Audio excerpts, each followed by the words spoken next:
Get started. Good morning, everybody, and welcome to our Wednesday coffee break. The first one in February. Thank goodness January is over. I found January really hard. I'm looking outside of the garden now, and I'm seeing some snowdrops already out, daffodils and tulips coming up through the ground, and I'm thinking, yes, you know, we're on our way. We're going to be out there again soon, and enjoying the weather and the summer, and hopefully being able to get together.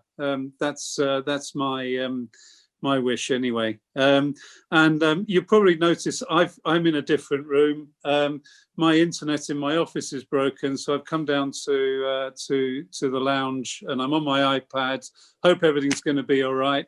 But if I suddenly disappear, I'm sure Katie and our special guest today, Eilish, will cope admirably without me. So let's get on. Let's move forward. Let's talk about what we've got today. So Eilish, welcome. Give us a wave so everybody can see you. Eilish, I've just had 20 minutes talking to her before the call, and what an interesting story. What an inspirational woman. What a fantastic journey she's had through the corporate world, with KPMG and Goldman's, to a portfolio career, to now coaching and helping and supporting women to progress and flourish in their careers by helping them. Eilish, I think it's fair to say, make choices.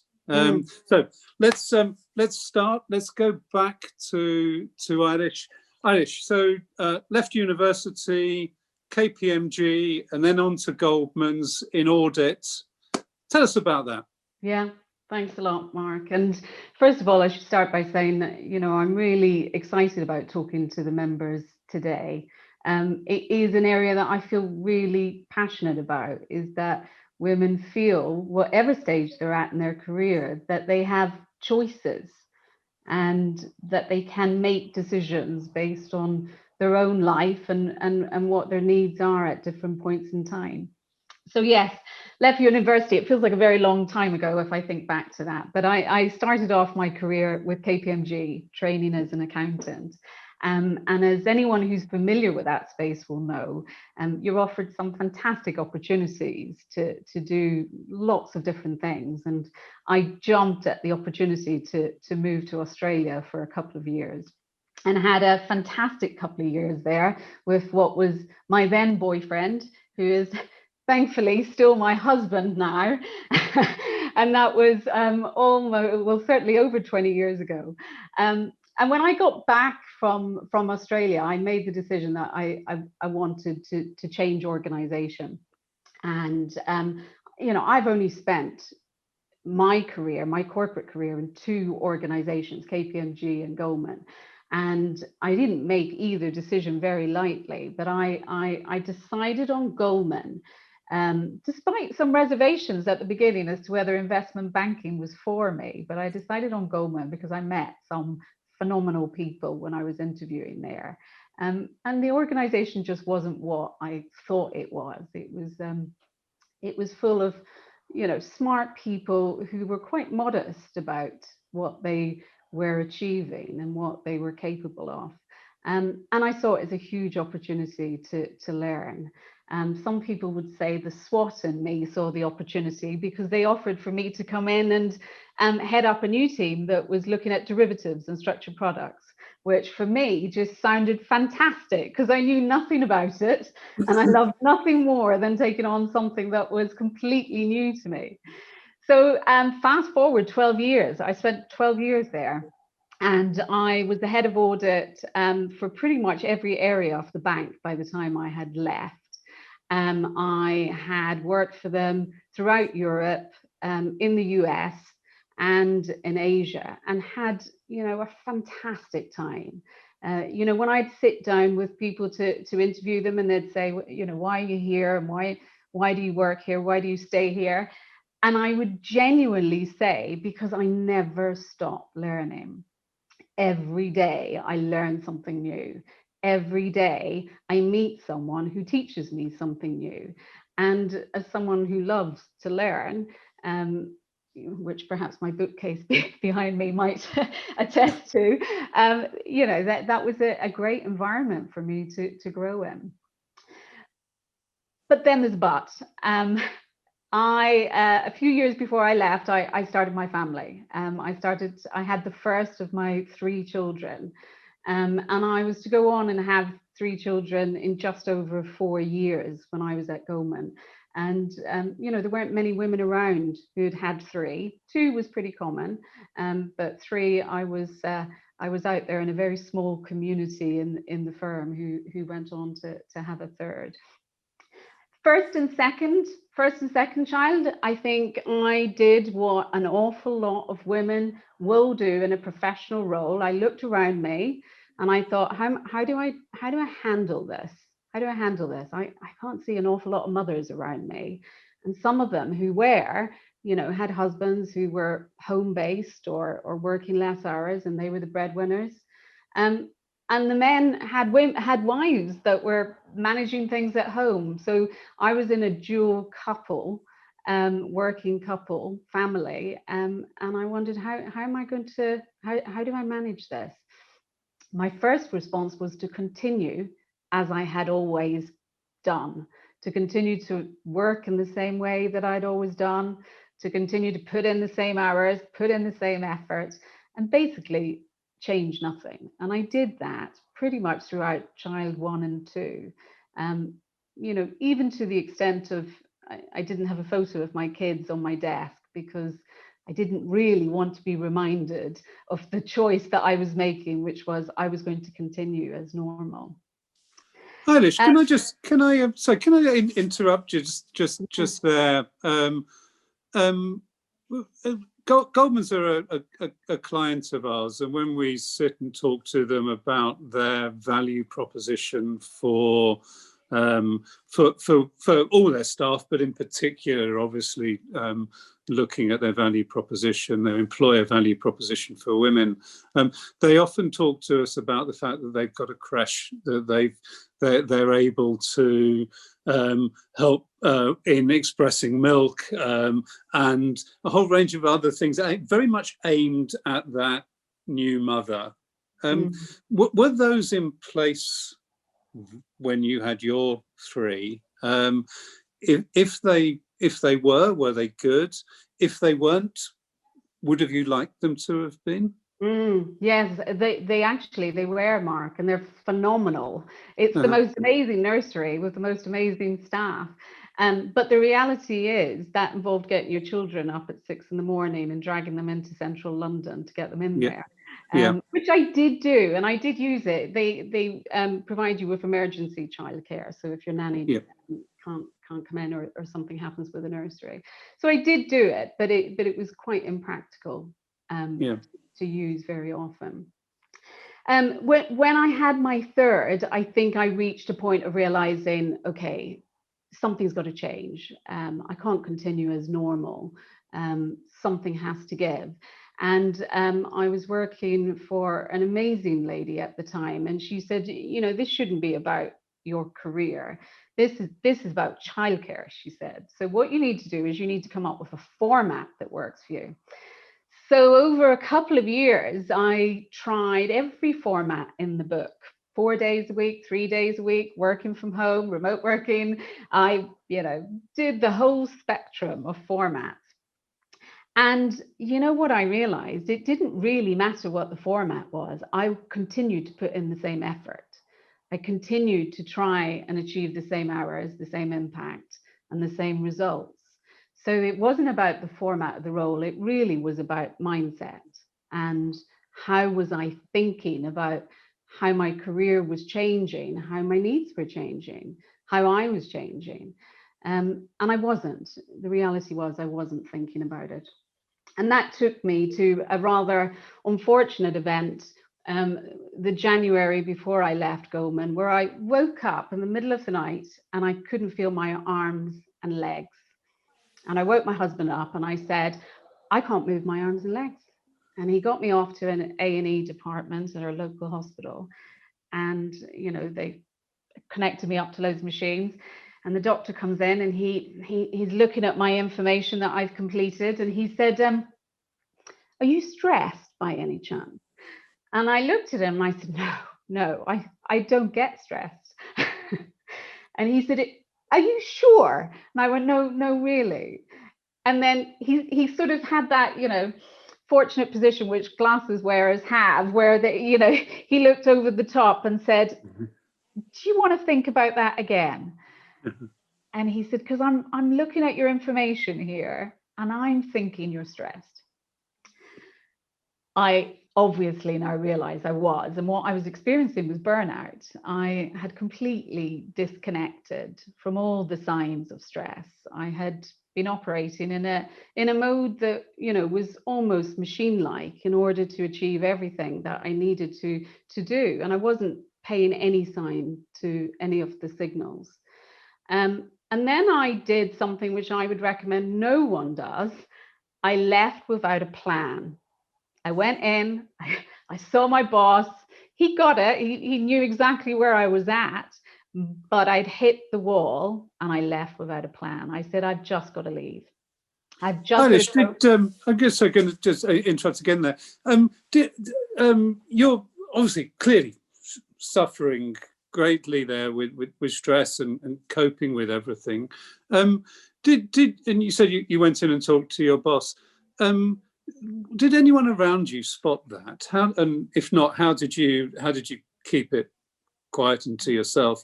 And if they were spotting it, how were they reacting? How were they supporting? How were they helping? Yeah, it's a great question, Mark, and it's one that I've reflected on a lot myself. And actually, no one was spotting it because, I've done a really good job of hiding it. I hid it from myself. My own husband didn't spot the signs. What I've reflected back on, and I see it now a lot with clients, is some of the comments that should have been signals weren't interpreted as signals, such as, I don't know how you do it all. Yeah. How do you do so much? You produce so much. Those types of comments, which at the time, I thought were accolades. You feel quite proud of someone saying, I don't know how you do it all. How do you manage a house with 3 kids and a career and various other things? And you're still managing to put your hand up for, running the school fair. The reality was, I couldn't do it all. I was pushing that need into other parts, and it was my health that eventually took the hit. So I never reflect back and think, why did my manager not see it? Why did my boss not see it?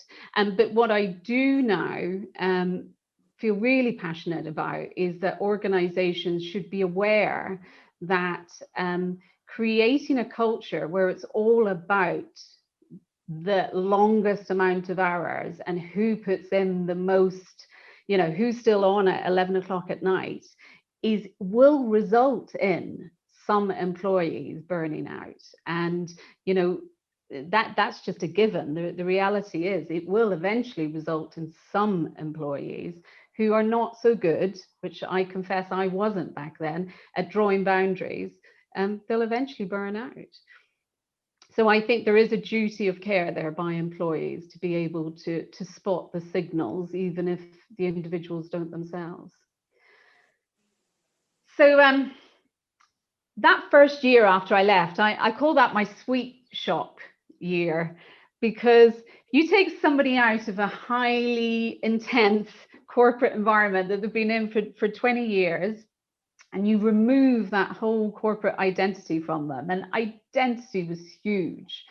When you come out of being in a really well-known organization for such a long time, I remember that first month sitting there thinking, so what am I? What exactly do I describe myself as now?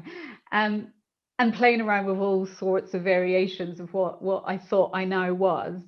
And the result of that, I call it the sweet shop year, was I went a little bit chaotic and said yes to everything.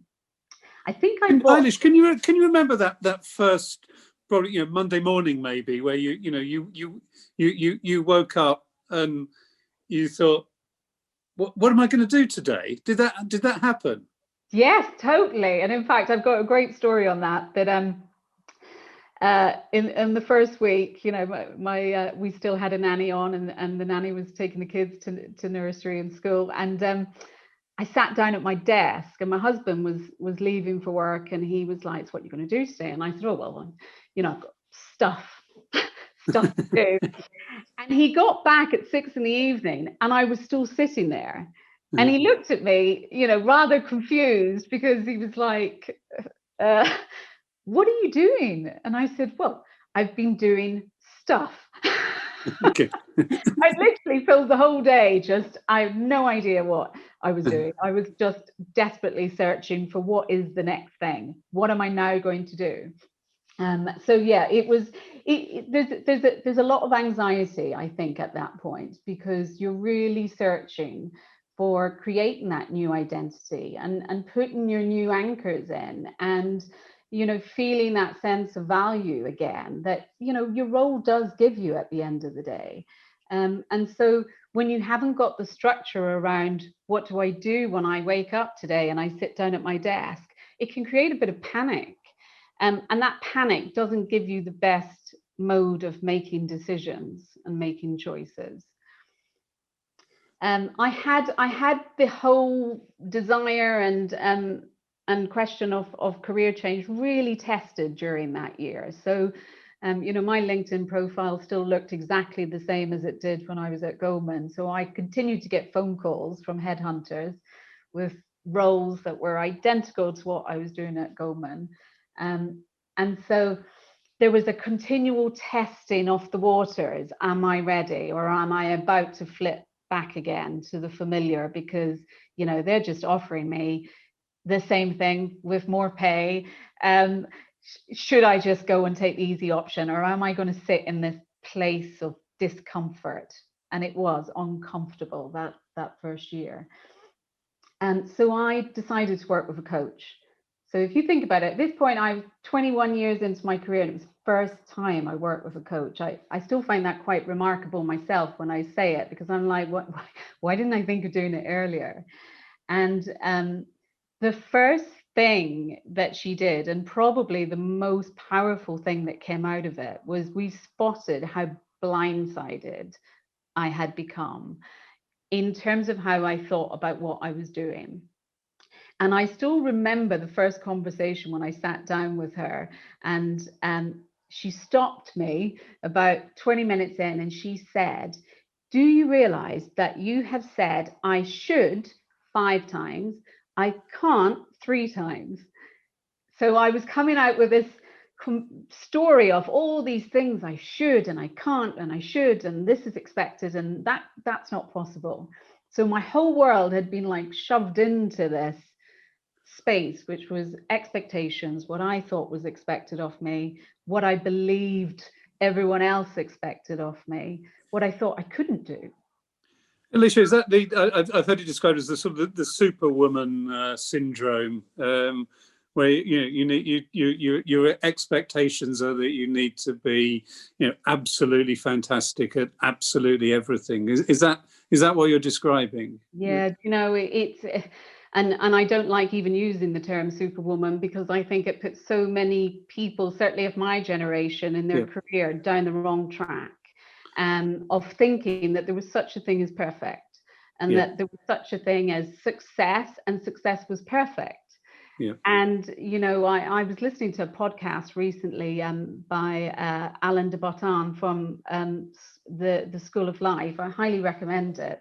I think it's one he did with Elizabeth Day, and he makes this point that the society that we live in, and our school systems, we have this binary view of success and failure.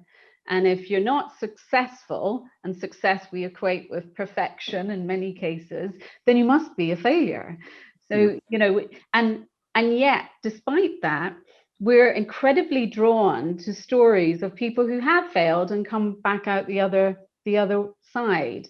And so we've got this real draw to feel compassion for other people, but actually our ability to show ourselves compassion in the moment when things are hard and things are challenging and life is happening, as I often say, is actually really not there. And I think that was the real moment of insight I gained at that stage was, wow, what have I been asking of myself?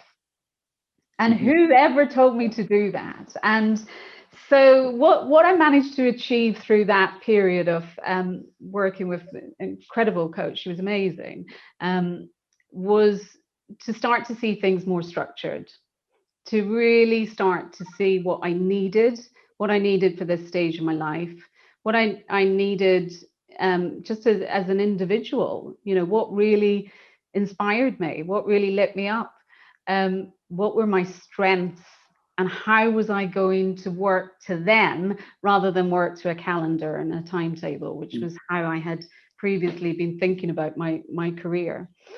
And so over the course of the subsequent years, I created a portfolio career, as it's known, which is normally a collection of different types of roles. I started with non-exec roles, and that was something I was really passionate about and still am. And you mentioned earlier, Mark, I'm an ambassador for women on boards. And I believe that women really should start their board careers as early as possible.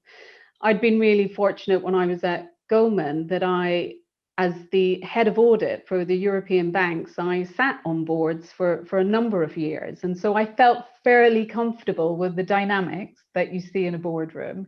But I didn't feel so comfortable about the fact that there weren't very many other women in there. And so that became a particular passion of mine. And actually, the great thing that the non-exec role offered me, and I eventually took on 3, is that they're very fixed periods of time. You have a calendar that's given to you well in advance, and it's a lower commitment of time. So whilst they're very impactful and hugely engaging and rewarding, you're actually not required to sit at a desk 9 to 5, 5 days a week in order to do it. So they provided this wonderful framework for a period of time when I needed to be more accessible to my family, and from a personal point of view, I needed to recover and get myself back to where I wanted to be. I added into that some consulting work as well, which was great because it used my skills from my audit background. But what it let me do was it let me dial up and down my work during that period. And during the years when I had purely the portfolio career, we even took the whole family off to Australia and stayed there for the summer. So as soon as the kids got out of school, we up sticks and we got an Airbnb in Manly and Sydney and stayed there for the summer, because I could do that with a portfolio career. I couldn't have done that in my old corporate career. So it was that I think it's a really, really adaptable career option when you have that need to dial up and dial down. The need for me on a personal level that was really tested was within 2 years of working that way. My dear mother got diagnosed with stage 4 cancer. And so almost instinctively, I knew I needed to put myself into caring for her. And so the dial down went into action almost immediately. I removed my consulting work. I kept my non-exec roles going. They were still very much part of who I was and my public identity. But behind the scenes, every day I was dropping my kids at school, I was driving to my mother's, and I was looking after her. And you know, I often reflect on that. She passed away 6 months after I started doing that. And I think it was the biggest privilege of my life to be able to do that. She was such a role model for me and such a huge part of who I am. So the fact that the way that I worked at that point allowed me to do something that was so core to who I am and what I wanted is something that I'll forever be grateful for. So, you know, I think it demonstrates that having that adaptability in how you work and in your career, when life happens, is so, so, so important. Then as we move into the last couple of years, I guess my kids have been getting a bit older, and as you probably realize, I never stopped working. I don't think I ever stopped working hard either. But my oldest is now 11. My youngest is 7. I've still got a huge amount of energy to do more stuff. And so I decided that I was going to follow something that had become increasingly more of a passion over the last few years, which was helping more women in leadership and coaching them through the leadership journey. But also I say my coaching sits on a tangent of leadership and life, because I won't coach someone into a role. And I tell clients this immediately when I talk to them. You know, it's as much about creating a career that fits for their life as opposed to a life that works for their career. And so I took myself back and did a postgraduate in coaching psychology, and studied under the wonderful Susan Kahn, who's written the book Bounce Back, which is a great collection of coaching tools and techniques. And I established a women's leadership coaching practice.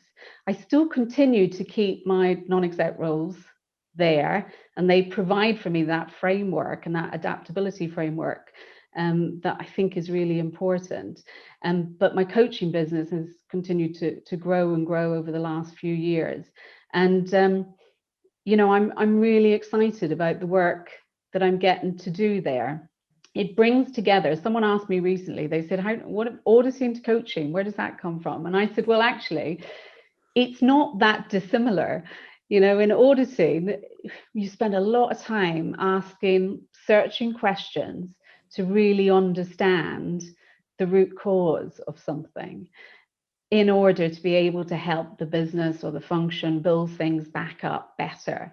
And actually, at the end of the day, that's pretty much what we're doing in coaching. You know, we're helping someone find what's holding them back and what's preventing them from achieving what they want to achieve, and then working with them and supporting them to get them where they need to be. So they're not completely apples and oranges, those two. Eilish, you talked about when you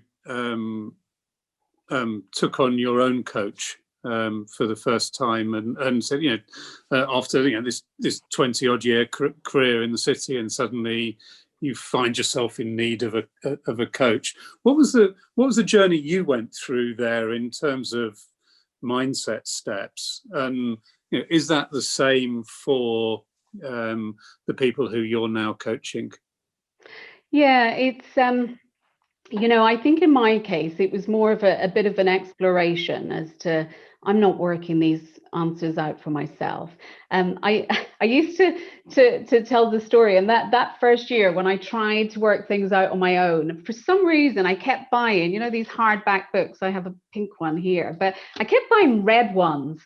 And there's loads of psychology around the fact that the color red is to give you courage. And I still remember someone meet me in a coffee shop where I was sort of like stuck in a corner with my red book, and her saying, what do you write in that red book? And it's interesting because just recently I came across one, I flicked through it. Oh my goodness. You know, I was approaching it like it was a financial project. And I had listed down all of my experience and all of my strengths and the hours I wanted to work and what I needed to earn. And I was then calculating backwards. And it was like a formula that I assumed if I just kept rewriting it different ways, it was going to come up with an answer. Mm-hmm. It didn't work, and it didn't come up with an answer, but I bought a lot of books. And eventually I thought, I'm going to give a coach a go. I'm going to give this a go. She was specifically a career coach, and you know, the realization that I had in that first session with her was I just needed to talk it through with someone who was completely independent, who didn't know me, didn't know my family, who just needed to be there hold some space for me and to listen out for the things that I couldn't see myself. And as I say, that the most important thing for that was that I hadn't spotted, of course I hadn't spotted, that's why they're called blind spots. I didn't see them. And I didn't quite understand what drove me and what made me work the way I did. It had become a bit of a habit. And having that space to be able to reflect on drivers and how they can be so at odds sometimes with your values and your priorities, it's such an eye opener. When people say that if you've been coached, that moment of, it really is real, where you sort of sit there and go, oh my God, how did I see that? How did I see that? And I'm very cognizant of that with clients that I work with at the moment. And I work with some fantastic organizations who have really strong coaching programs, and so will put people through coaching, not for performance reasons, but because they realize this is going to help them become better at their jobs and better leaders. But I'm always cognizant that in a first discussion, they may still be sitting there thinking, I could probably work this out on my own. I already know everything I need to know. I've been doing this for a long time. It's very rare that ever is the case. And in fact, if it was the case and they had it all sorted, then they probably wouldn't be in coaching anyway. But it is something, I think, getting past that mindset that you should be able to do it always on your own is a really important one. Sometimes I say to people, the ability to reflect is a bit of a muscle. Well, it is a muscle. And you need to test it. You need to work it a bit before you put yourself into more deeper reflection. And if you've been working in financial services where we are thinking from here up, we're in our head all the time, it can be quite difficult to access that more reflective mode, which actually, to do it really well, you need to get into your body and start listening to the emotions, the anxieties, the fears.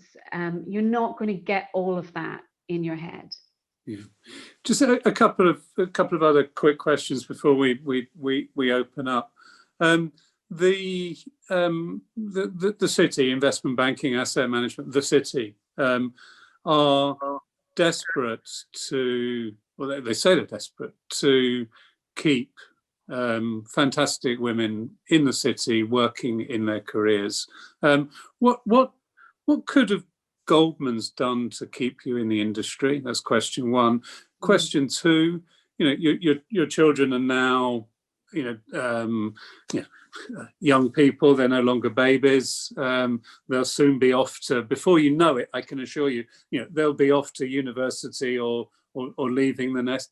What's the next phase of your life? Do you have a desire to pick up that corporate career, or are you going to continue as you are? Yeah, they're great questions. And what could Goldman have done? I have to say I've got a great relationship with Goldman. I'm still very much connected with them, and continue to mentor the women that work there. And I think the most important thing there for any organization is to realize that it's not always what's visible that's important with your employees and even your top performers. A top performer can still have a lot of things going on underneath the surface. And being open to that awareness and making sure that there are resources, and that there's also not just resources available, because most of these organizations have resources, but they don't have a culture of accepting vulnerability. And all too often, financial services organizations are still a place where the human side of us is hidden. That's why I think this last year has been brilliant. The fact that we've got dogs and cats and babies and children appearing in Zoom screens is great, but that's only the start. the reality is there's an awful lot that happens in people's lives that they still feel they have to keep shielded in their career. Some of it for privacy reasons, which is someone's choice, but equally an awareness that, you know, people are human and they're not machines, and we're not, you know, we're not coded by algorithms. We're human at the end of the day, and human, you know, humanity at its very core is vulnerable. You know, we're born vulnerable, and as they say, we end life vulnerable, and we remain so throughout our life. And so being able to accept that and appreciate that, but make sure that there is a culture of being able to open up and accept that people have needs beyond just the corporate doors. Yeah. What's next? Yes, it's an interesting one. When you talk about age, I always get a little bit nervous about kids' ages, because I listened to a fantastic speaker a couple of years back, and he said by the time your children reach the age of 12, you've spent 80% of the time that you're ever going to spend with them. And I remember having this moment of like panic, like, oh my goodness, I've only got, you know, another 10% left with my oldest one. And it's true, you know, we've got this window of time, which is, you know, we sometimes call it the lane you're in for a short time, where you have a lot of time with your kids, hopefully, and then you don't. And a lot of people suffer that whole question of identity again at that point. And the thing I've really learned over the last 5 years of pivoting my career is that when you have started to gain confidence that you can change what you do and adapt what you do, then actually the opportunities ahead of you feel a lot more, a lot less scary, and a lot more attuned to what you need. And so I often say I'd never rule out the possibility of working in a corporate again. You know, I really wouldn't. But what I do now know is what kind of corporate it would need to be, and what they would need to stand for, and how I would work, and what boundaries I would put in place. So I've got this wealth of insight now that I didn't have when I was very much in the juggle mode of corporate before. Brilliant. Eilish, thank you. Thank you for taking us through that journey, inspiring, and being open, and showing that personal side as well. It's been absolutely brilliant. Thank you. I think it's time, is it not, to invite some questions from our audience here. So raise your hand, shout out, talk if you've got some questions. Rona, are you?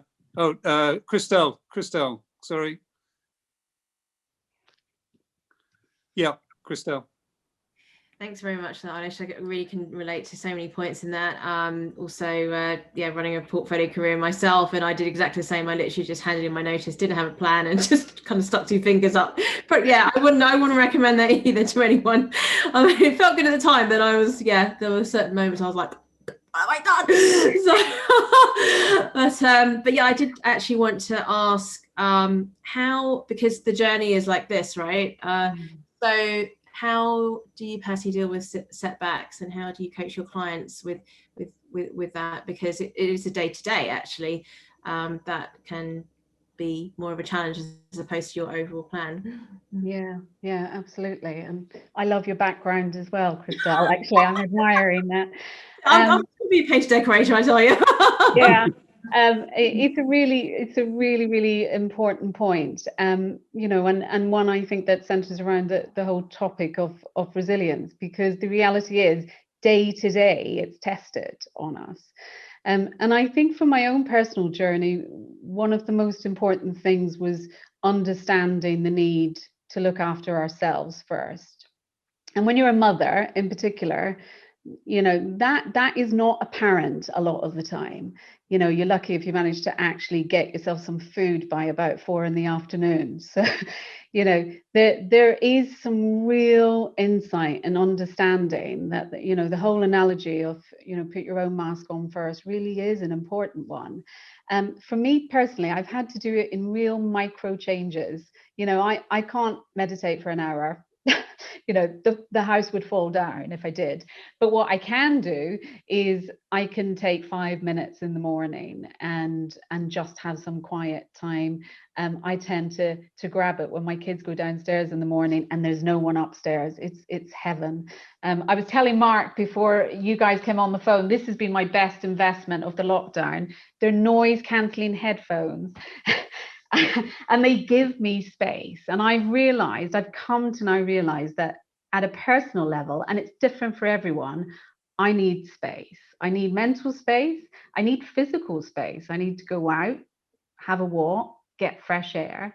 For other people, it can be something different. You know, they need to do something creative, or they need to write or paint, or whatever the case may be. But I think identifying your own self-care and prioritizing that almost as a religion. I now say that those 5 minutes for me are as important as the 3 cups of tea that follow, if not even more important, because they set me for the day. They ground me, they set me, they slow the brain down, because, you know, my head goes way faster than my body, most people's does. And prioritizing that is so incredibly important. But also, I think the other point I'd make, Christelle, in terms of the setbacks is accepting help. You know, Mark used the phrase superwoman, and I think lots of us may have grown up in that period when that was banded around way too much, that we should do everything ourselves. And the reality is it's not possible. You know, we can't multiply ourselves. So accepting help, accepting good enough, not perfection, good enough is fine. And, you know, just showing yourself a bit more compassion when it comes to work and life in general. Eilish, thank you for that.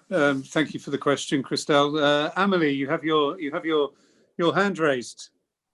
Thank you, Mark. Hi, Eilish. Thank you so much for the inspiring run through your life and what happened to you. I have a question on working towards having a portfolio career, because I think you probably went through the same thing yourself. If you've been working in the financial services for over a decade, you kind of identify yourself as a technical person, maybe a one-trick pony. I know how to do numbers, and this is all I think I can do.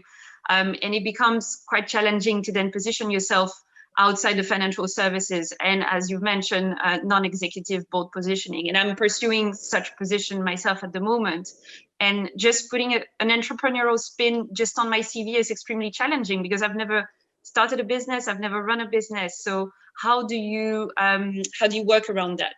Yeah, it's a really great question. And you know, I think it is important to take a really close look at your professional profile and what it says about you.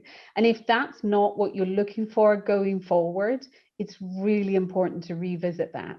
I mentioned earlier, I kept getting these phone calls from headhunters about heads of audit role. I didn't want a head of audit role.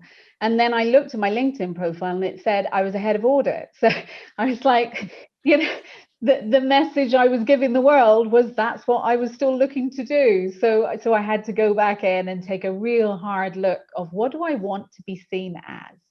And my first step onto the portfolio space and non-exec roles in particular was actually a non-exec role with Sport England. Completely different sector. I am not sporty. I am not an Olympian. Most of their board are Olympians. And I really did have a moment of thinking, how am I going to sell this, that an ex-investment banker auditor can add value to the board of a public body that is there to fund sport in the UK. And I spent a lot of time myself. I also worked with Rowena Ironside at Women on Boards to look at my board profile. And what we were able to do was paint a picture that actually took the spotlight off purely my previous role. It was one that talked to the different strategic projects I was involved in, the different initiatives that I'd led, the experience that I'd had on committees, leading committees, and I also obviously had had some experience sitting on boards. But then connect my passions and my interests with what they did. And at the time, some of you probably have heard of the campaign This Girl Can. It was a huge campaign that Sport England rolled out that got something like 500,000 women becoming more active every week than had ever done before. And it totally took away the stigma around how you look when you go out and you exercise, and what you wear and what your body shape is, etc. It was fantastic. They won 50 awards around the world for it in the end, and have continued to do really well. So that campaign was just starting at Sport England, and it really resonated with me. I loved it. And much of the different initiatives I'd been involved in at Goldman were around women's, and I was on their women's committee. I'd been involved in a new program they rolled out called 10,000 Women, which was to help fund new business for 10,000 women in developing countries. And that connection I was able to then make in the interviewing process with Sport England. There was then another connection as well that wouldn't have seemed that evident in the beginning, which was the sports sector was coming under a lot of criticism for not having very good governance. As an ex-auditor, governance was very high on my agenda. And so I was able to have some really great discussions with the organization around what sports governance could look like. Ultimately, when I joined the organization, I then supported them as they rolled out a new code for sports governance. So whilst the connections aren't always evident up front, it's a little bit like you can see it more clearly on the reverse mirror, but actually you can start to dissect what you do at the moment and bring out the things that you want to bring out that will be what you want going forward in the future. But I think taking that snapshot and looking at the various parts of what you do and which one you want to take forward is the key, really. Eilish, thank you. Emily, thank you. Just for everyone, we are talking to women on boards to try and or invite them to come and do a workshop for us if anyone is interested in moving into NED and portfolio careers. So watch this space, hey Katie. Good. Right. Any other questions here?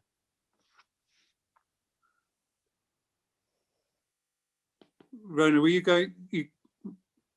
Rona, I'm picking on you. I know you've got a question in there somewhere. Somewhere in there. I could just tell. Firstly, thank you so much. This has been really inspiring, and I guess I resonate with a lot of things that you've come across in your career. And one interesting thing I picked up at the beginning, and Mark, you touched on this, that companies and organisations they deal with the babies when they're, women when they first have their child, or the first baby, and there's creches and all that. And from my experience, the trouble starts when they go to school, and it only starts to escalate as you go on. And it's how you work with organisations and what could they do, or what support could they perhaps offer for as you get later in your career and your children are getting older. So I don't know what experience you've had or what thoughts you have on that. Yeah, I agree completely. And, the complexities change as well. My son was diagnosed with special needs a few years ago. And so what he required of me and how he required me and what I needed to be able to do to support him changed considerably. So, if I had continued as I had done in my corporate career, I was going to hit another block in the road where I needed to adapt how I worked and needed to be able to do things differently. And, I think I go back to my earlier point that organizations just being aware. that there are more than just having a baby and having those few months afterwards. That actually, for whether it's mothers or fathers, parents in general and beyond parents, you know, there's lots of people caring for elderly relatives, that there are other demands on people's lives. And, you know, the thing that always inspires me when I work with clients in all capacities of the work that I do, whether coaching or consulting, people want to do a good job. People really want to do a good job, because at the end of the day, we want to feel valued and we want to feel that we are having an impact in terms of what we do. So whether someone works different hours or less days, or they choose to adapt the way that they work to fit with their life, on the whole, they're going to try and do that the best they can. And, you know, this last 10 months, I think, have demonstrated that, where most employers that I've spoken to have said, you know, productivity has actually gone up.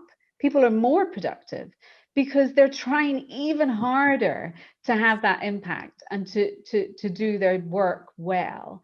And so I think employers need to learn to trust their people and trust that they want to do the right thing and that they want to be valued for it, and that they can actually make decisions and choices themselves around how they work without it necessarily affecting the overall result for the organization.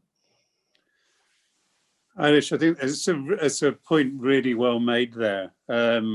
When Tina and I set E2W up 20 years ago, our first business line, if you like, was actually to employ ourselves women who were at that point in their career where you were probably, you know, with your young family, or their point in their life, and recognizing actually that if we could provide some level of balance for them, which actually isn't that difficult. It's flexible and agile working, it's locations close to their home, it's an understanding employer, that we could attract a really fantastic talent pool. What we also realized is that talent pool would come in and do an absolutely amazing job when they were in work, when the clock was on, if you like, whatever hours we had agreed with them. But when they were outside of their hours, they had other things to do. And it wasn't, you know, we couldn't interrupt those hours. We couldn't, we had no expectation of that. We hid most of that from our clients, big fintech firms. What they actually said is, where are you getting this amazing resource from? You know, and how are you delivering this, and what are you doing? And behind the scenes, it was all sort of flexible and agile. And you know, why can't more people do that, particularly now? You know, and we've got a chance to build back better. And I think that is understanding. Let's work and make sure that we are understanding what people's needs are, and how they want to work, and where they want to work, and when they want to work, and get out of this 24/7 mentality. Yeah, I 100% agree, Mark. And you know, the reality is for organizations to realize as well that their people are at their best when they're energized, and they're at their best when they're also doing the things that they love. So, you know, if you've got, I work with an organization at the moment, an insurance company. They're small enough, they're medium sized, but small enough to be really able to do this well, in that they encourage their employees to really follow a passion alongside working in insurance. And so they, you know, I've worked with people there who are writers, who are painters, who, you know, it's this never-ending suite of passion that comes out of them, and they go back into their jobs and they do an amazing job because they're getting so energized by the fact that they're allowed the space, they're supported in doing these other things. Eilish, thank you. thank you very much. It's coming up. We're nearly at our hour. I think everybody would agree that was a wonderful story. Thank you very much for coming along. Thank you much for sharing. Absolutely brilliant. And we'd love to get you back at some stage as well, and see where you're up to and how you're doing. Brilliant. Thank you. Thank you so much. Thank you all. Thank you. So next week, Katie, I think we've got Rebecca. Yeah, E2 Wealthier. We've got Rebecca coming on again. I think a lot of you have seen her session before, but she's talking about your taxes, use it or lose it. So yeah, that'll be next Wednesday at 12. Obviously really important financial planning, particularly at this time of the year with the end of the tax year. And well, we all know Rebecca, so brilliant. Come along, learn and support. Brilliant. Then one last thing, we're trying to do something a little bit different this year for International Women's Day, which is on the 8th of March. And we'd like to produce a video with a series of snapshots of you saying what International Women's Day means to you, or what, you know, how E2W have helped you. And if anybody would then like to volunteer to stay behind after this call, and we're going to do it every week going forward, and just allow us to record a little snapshot of you saying 10 seconds soundbite about what these things mean to you. If you're up for that this week, then hang on. If not, prepare for next week. Prepare and think about what you might say, so we can capture that after next week's call. I think it'll be absolutely brilliant, and I'm excited about it. And it's our contribution to International Women's Day. So brilliant. Listen, I'm going to say goodbye. I'm going to go out and watch the daffodils growing and nurture the snowdrops. It's stopped raining. And see you all next week. Thank you very much. Thank you. Thanks, Phil. Thank you. Thank you. Eilish. Thank you everyone for your questions. Cheers. Bye.